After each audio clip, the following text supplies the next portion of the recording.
मनुष्य और कुत्ता ऐसे बने दोस्त।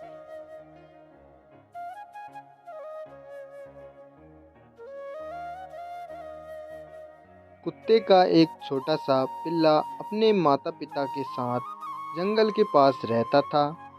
एक दिन उसके माता पिता खाना ढूंढने के लिए निकले। शाम होने लगी लेकिन वे वापस नहीं आए। पिल्ले को डर लगने लगा। बाद में पता चला कि किसी गाड़ी से टकराकर दोनों की मृत्यु हो गई थी। पिल्ले को बहुत रोना आया।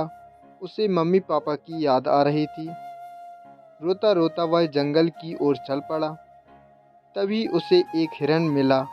हिरण को उस पर दया आ गई और वह पिल्ले को अपने साथ ले आया। रात हुई तो उसने पिल्ले को सोने के लिए जगह दी, लेकिन पिल्ले की नींद नहीं आ रही थी। हर छोटी सी आवाज़ पर वह बाहर निकलकर भौंकने लगता था।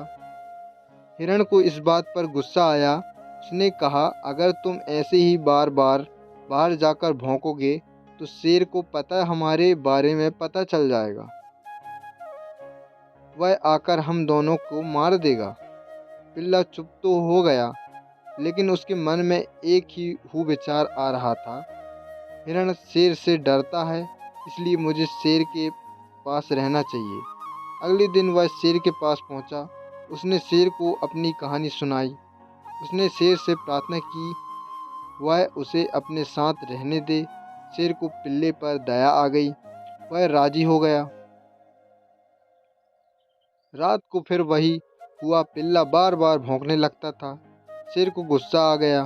वह जोर से दहाड़कर बोला, अगर तुम इस तरह भौंकोगे तो मनुष्य को हमारे बारे में पता चल जाएगा। वह चुपके से आकर हम दोनों को पकड़ लेगा। पिल्ले को आश्चर्य हुआ कि शेर भी किसी से डरता है, लेकिन उसने तय किया कि वह अगले ही दिन मनुष्य के पास जाएगा। सुबह होते ही वह शहर की ओर चल पड़ा। उसे जो पहला मनुष्य मिला वह उससे बोला, मैं अकेला हूँ, क्या आप मुझे अपने साथ रहने देंगे?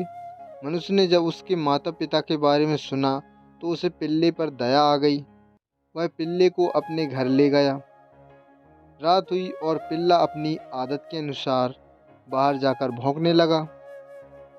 लेकिन मनुष्य नाराज नहीं हुआ, बल्कि वह खुश हुआ।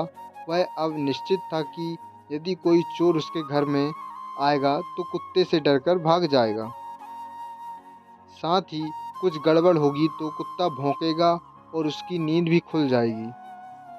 इस तरह मनुष्य और कुत्ता दोस्त बन गए। यह दोस्ती आज भी वैसी ही चल रही है।